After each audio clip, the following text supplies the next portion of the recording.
food. He saw our educator Bob out here and thought, well, you don't have what I want. She has what I want. So he's going to get his dinner served on his little tray here. He likes to eat on the scale. He's always a little leery because he got zapped about a month ago, so he remembers. Bears have an excellent long-term memory. So when you're ever have an encounter with a bear and smack it, beware, because it may come back at you at some point in its life. Lucky is 12 years old, and for those folks that are here on our deck, welcome to the Bear Center. If you have not gone on a behind the scenes yet, this is Lucky. He is 12 years old, and he has been with us since he was 7 months old. He's a great bear. He's very handsome, and if you look at him, he likes to be called handsome. You'll see that he has no marks on his face, and in the wild, he would probably have some scarring, or at least a couple of gashes here and there. Most bears get cuffed across the nose, and it leaves a nice scar. If you happen to be looking at Holly and see Holly's face, you'll see that she has a nice scratch or scar across her nose from Tasha. They got into a little squabble about 3 weeks ago, maybe 4 now. Time flies here when you're having such a great summer.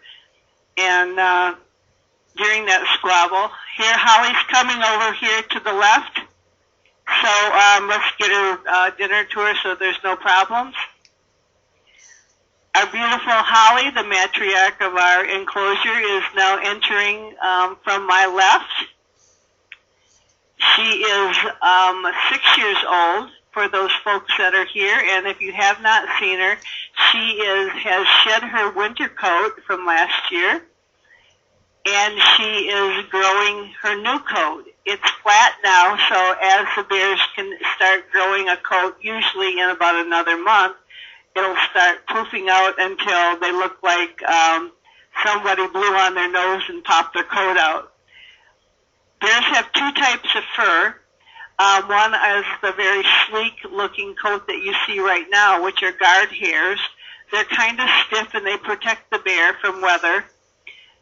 Then they have an undercoat also. The undercoat is an insulating fur that is very, very thick, and once Holly's coat starts growing in, you really can't reach her skin.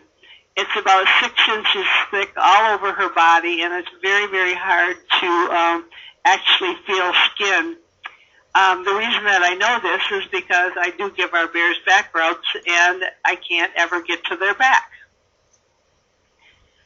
So Holly is now, she got her bag of food.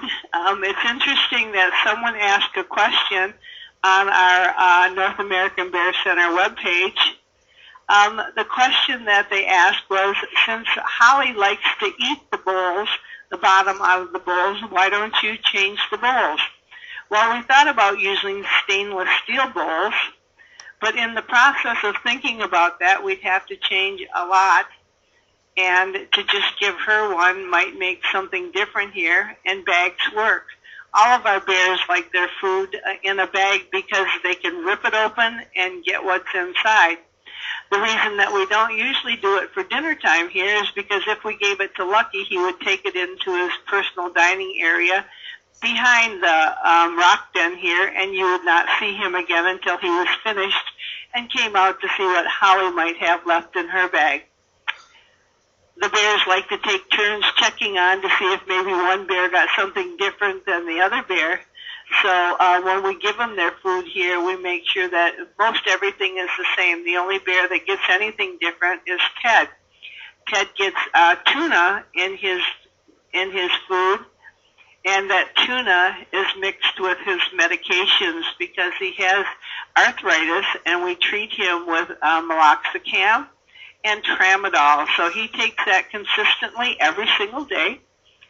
And so far this summer, we haven't had any problems with Ted being able to walk. Sometimes he's in a lot of pain, so we have to leave him in. You can see that Lucky's kind of surrounded by a gang of chipmunks here. They're scattering now because he's coming forward, but boy, they're pretty bold. They'll take food right out of the bear's mouth if they let them. So we haven't had too many casualties, but I heard the other day we actually did have a casualty, and Holly swatted one a little too hard and it died. So we have to say that we don't have a good record here for chipmunk survival now. So Eben is our fall intern. He and Abby are from the UK.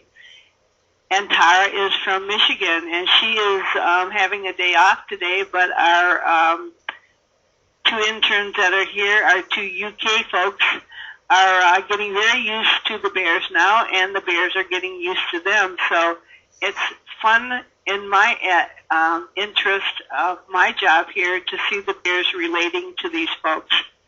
It's always a special treat when you get your first bear to not only look at you, but listen to you. The hardest bear to get that to happen with is, of course, Holly. And it's interesting when someone bonds with her because she really does make a tight connection with them.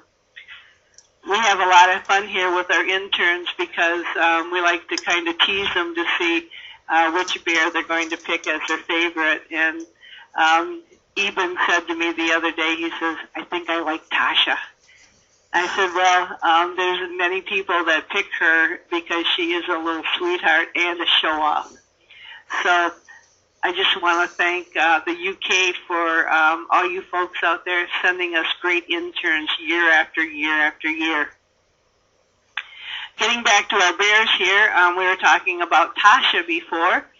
And as some people ask, is there still digging going on?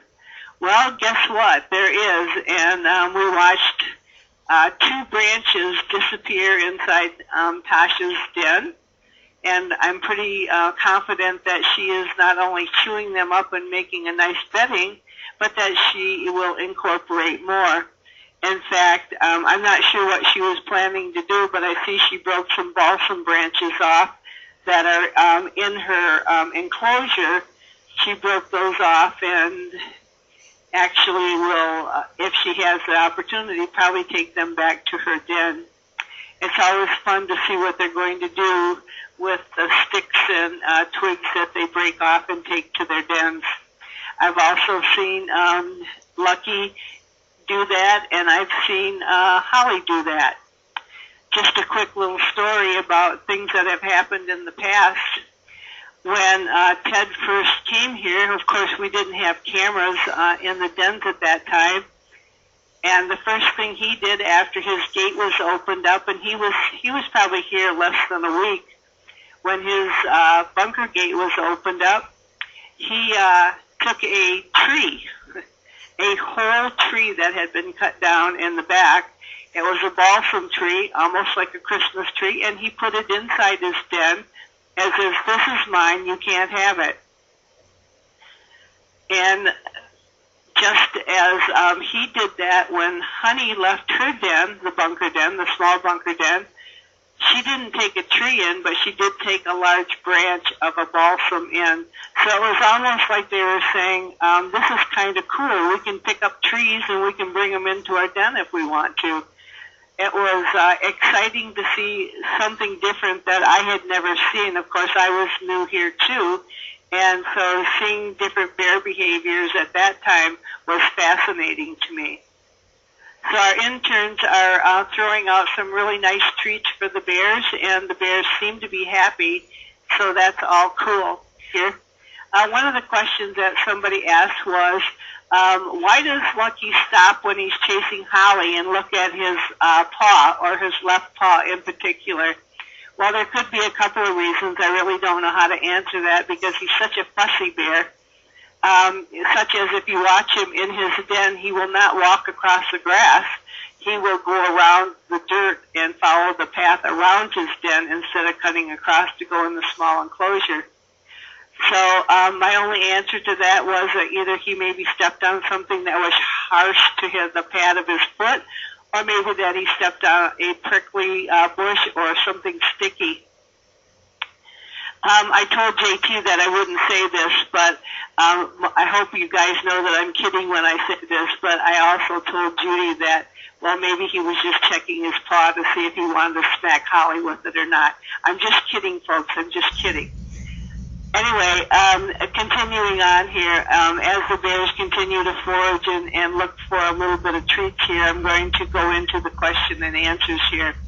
Next week, I want to talk about if I can get Spencer to help me identify some of the wildflowers that are growing here. We're going to do that. That's only if we can. The wind is pretty strong here right now and was eating something in his enclosure. Can you identify that? The only thing that I saw that he may have been eating is the beaked hazelnut. They were so huge inside his den. He's got about 3 or 4 shrubs that are growing he had lots of beaked hazelnuts on it. And if he was eating something, he may have been eating that, or maybe he was just eating some maple leaves. That's the only 2 things growing over there on that side of his den. And I also already answered about the bowls. Are there blackberries growing in the enclosure? We don't have any blackberry crop here growing in the enclosure. We tried planting about 5 years ago. I tried planting 2 very nice plants. They cost $25 a piece. I planted them and Lucky pulled them up. So that was the end of that. John has planted some outside the enclosure, and we're hoping to get an abundance of them so we can feed the bears.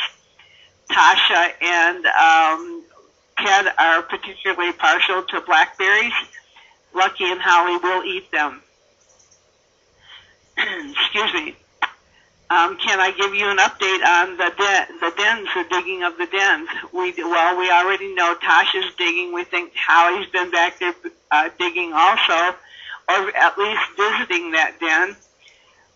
What would happen if both girls decided to den outside?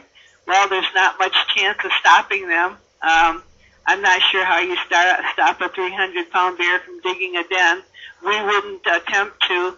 So if the girls decided to both den out, they would both den out. Tasha comes out earlier than Holly, so we know that would work too. And do I have current weights on the bears? Yes. Holly weighs 302 pounds. Tasha weighs 306 pounds. Ted weighs 614 pounds, and Lucky is at 490. And do I have any well, what I would like to say is, am I going to put Holly and Tasha back together again? No. Currently at this time, the behaviors between them are too intense, and it would be problematic on my part if I allowed an injury to one of my bears. So at this time, that's not going to happen. The only good time for the girls to be together is before estrus, when they can play. After estrus, things change for Holly. Just remember, as you folks are watching and learning about our bears are getting older.